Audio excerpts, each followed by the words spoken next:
Memory of painful scenes of Babri Masjid demolition by Hindu extremists belonging to BJP and RSS on 6th December 1992 are still fresh in the minds of Muslims. Babri Masjid demolition was elaborately planned by top Hindutva leaders.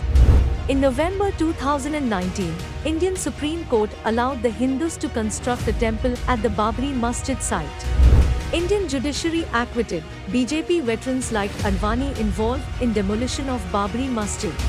Demolition of 16th century Babri Masjid has exposed India's extremist face to the world. World must take practical steps to protect rights of Muslims in India.